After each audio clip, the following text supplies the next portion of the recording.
How is it that governance keeps failing while everyone is watching? And are we being played? When we look at state governance and the leadership on display in South Africa, what do we see? Every week we learn about another governance failure concerning the state, local government or other function. Recently, the CEO of the Public Investment Corporation, PIC, Patrick Dlamini, was suspended. The Deputy Minister of Finance, David Masondo, the chairperson of the PIC board, resigned along with a host of directors. The PIC being the largest asset manager on the continent with more than 3 trillion rand under management, including the retirement savings of almost every government employee in South Africa, is not a small player in any instance. It is reported that the PIC has lost 18.2 billion rand of pension contributions by making 23 investments into companies that the return on investment was 0, and most were liquidated. Serious questions are now being asked of the PIC. But this is not the first time. In October 2018, President Cyril Ramaphosa appointed the Impunity Commission to investigate allegations of irregularities at the PIC. In March 2020, the report was released stating that the PIC board operated as a rubber stamp for decisions driven by the then CEO, Dan Machila, and that there were clear instances where PIC directors or employees benefited unduly from positions of trust. In the latest debacle, it is estimated that the PIC lost around 36 billion rand, and in the meantime the DA claimed that little to no recommendations from the Impunity Commission was ever implemented at the PIC. Finance Minister Enoch Godongwana, as a stakeholder, denied this. In that same window, the Madlanga Commission in Pretoria, we know by now, was hearing evidence that the Investigating Directorate Against Corruption, IDAC, and its head, Andrea Johnson, needed investigating themselves. Johnson is alleged to have leaked information about a complaint against Major General Feroz Khan to Khan himself. Khan was arrested on 10 May for criminal allegations related to illegal dealings in precious metals. He owns houses in Houghton, George and Umhlanga, and further owns 30 motor vehicles. His property portfolio as a police general under investigation is worth 39 million rand. IDAC head Johnson seemingly had a panic attack as she was on her way to testify at the Madlanga Commission. Last week she did appear before the Commission and refused to answer questions that may incriminate her. She was also schooled by Judge Madlanga on the interpretation of basic legal constructs that she somehow mixed up. One should ask the obvious question that as the head of IDAC, why is Johnson even in a position that she fears incriminating herself? This and the claims of overreach of her office by against crime intelligence officers does not paint a good picture, does it? President Ramaphosa accepted her resignation with immediate effect over the past weekend. If she was not exposed, would she have resigned? No, obviously not. And that is the problem with governance under the ANC and with cadre or preferred deployments into senior influential positions where little to no accountability is present. If I'm caught out, I resign. I sit back and I wait for the dust to settle and get my next comfortable, high-paying, influential job. And all of this traces back to Police General Mkhwanazi, who a year ago walked up to a podium flanked by heavily armed police officers wearing balaclavas as to not be identified by compromised insiders. When Mkhwanazi spoke, we all realized that this expose on national television was the only option left for him to bring truth and justice, and that every other internal escalation option available to him was compromised and no longer available. This was not his first choice. to do with TV broadcast, but his last. Did the ANC celebrate him as a hero, or was it a very average response by President Cyril Ramaphosa and the rest? What does that tell us? When last did the National Police Commissioner see out their tenure without being suspended or fired? The current highest ranking police official, General Fanny Masemola, is suspended.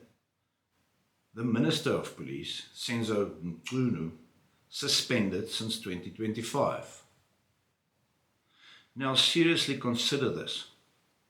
Every one of the Public Investment Corporation, Investigating Directorate Against Corruption, and the police services was well governed on paper the day before the story broke. Committees in place, policies signed, audits filed, boards meeting on schedule. Now, objectively speaking, how is it possible that if the governance was there, documented, audited, scored and signed, that no one in the executive saw the failure coming? Is it a lack of action, negligence or corruption in other words, unwillingness to act or incompetence?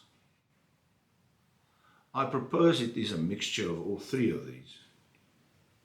By now it is clear that government institutions in South Africa lack the good and acceptable governance that is expected of them. It is not a lack of governance structures or frameworks to oversee that is missing, because every mechanism is already in place to govern well. Yet we repeatedly get news of another failure. Consider IDAC. This is the unit inside the National Prosecuting Authority that was built for a single purpose, and that is to detect and prosecute serious corruption. It is the instrument of last resort. It is the tool you point at everything else when everything else has already failed. But IDAC is now part of the inquiry at the Madlanga Commission for the wrong reasons. The instrument built, IDAC, to verify everyone else has become the thing that now needs verifying. In risk management, it is known that the method put in place to manage risk becomes a risk in itself. And here we are faced with allegations against IDAC and its head. Previous head by now. Now what's the response to allegations against IDAC? Because this is the part that should make you lean in. The President appoints this July a new office, a new watchdog. Retired Judge Takalane Joseph Raulinga appointed as an ombud to oversee IDAC. He has his own budget and own investigators. An accountability layer placed carefully on top of the accountability layer. Do you see the pattern? Michael Power, a professor of accounting at the London School of Economics, described this exact pattern decades ago. Power became internationally known for analyzing how modern organizations create systems of accountability that often produces the appearance of control rather than genuine control. He argues that society increasingly believes that if something is audited, it must therefore be well governed. This, we can reasonably argue, seems to be the exact situation in many state departments and functions. So, what seems to be the underlying problem with governance in South Africa when we repeatedly see governance breakdowns all over institutions that are supposed to be well run? Because every framework in the book is available to them, such as King 4, but still frameworks falter to keep executives in line.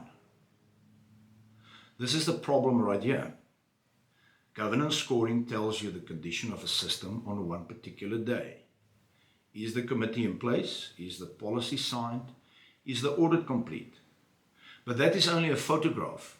It freezes a single moment and calls it health. But you see, institutions do not die in a moment. They die along a longer process. No organization collapses because a control was missing on a Tuesday. It collapses because a slow rot was visible for months, and sometimes for years. And nobody with the authority to act was willing to read it as rot. Fragility intelligence does not score the structure, it reads the trajectory. It asks different questions. Not what the record shows, but what the record leaves out, and why. Fragility intelligence asks a different set of questions. Most importantly, can the people at the top still interpret a warning when that warning happens to be about themselves? Is the organizational culture one in which deviation reports are welcomed and acted upon appropriately? And when a response is required, is there a demonstrated willingness to act among these who hold the authority to do so? Under fragility intelligence, these questions belong to daily operations. They are not asked once a month or once a quarter or once a year. They are asked continuously. The unit of analysis in fragility intelligence is not control. It is the interpretive capacity to respond.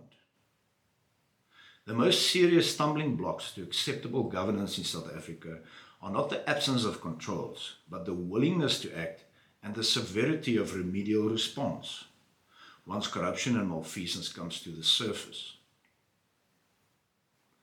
This brings me to a concept I call originator distance and its effect on the reporting of deviations. This is a matter that bears directly on whistleblower reports inside organizations.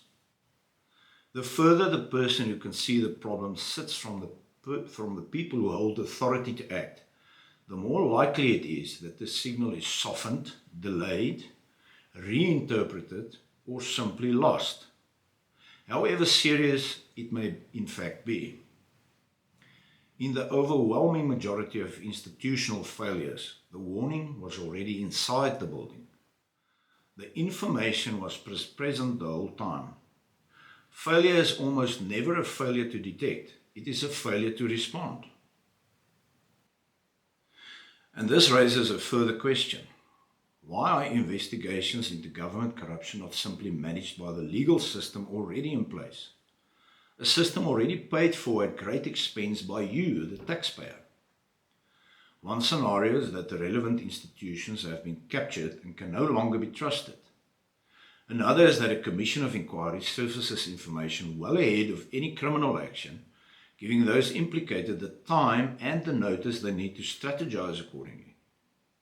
On the other hand, it is really nice to see truth surface during commissions hearings, but how much of it is a distraction and theatre? The top actors are rarely or if ever criminally charged. Justice Madlanga and his colleagues are doing an excellent job. But should their job not be part of everyday governance by office bearers paid for and placed in positions of authority and responsibility? Or are those office bearers just so incapable of acting legally or compromised that it is hopeless to ask them for the truth and accountability in their jobs? The Zondo Commission implicated individuals in state capture and criminal behavior, but they were never charged. This exact mechanism of doing nothing, the ANC uses to reinstate removed failed officials, when implicated from one senior position, only to be appointed into another senior position later on. In doing so, displaying an extremely skewed moral compass and a disregard for ethical behavior in governance. When questioned, they, ANC seniors, respond that no one is guilty of criminal behavior unless found guilty in a court of law. Yet, no one with the authority to act acted to get them criminally charged. It's a farce and a game where we as citizens are being played. Leadership in the South African government mostly is appalling, to say the least. What message does this give to officials downstream and graduates hoping to buy their first BMW and luxurious house? In the meantime, the continued financial extraction of South African public officers and others will continue to be on display, and only when a culture change with a regime change takes place will we see improved governance and growth. I am André Dievenage, the CEO of the Risk Management Forum.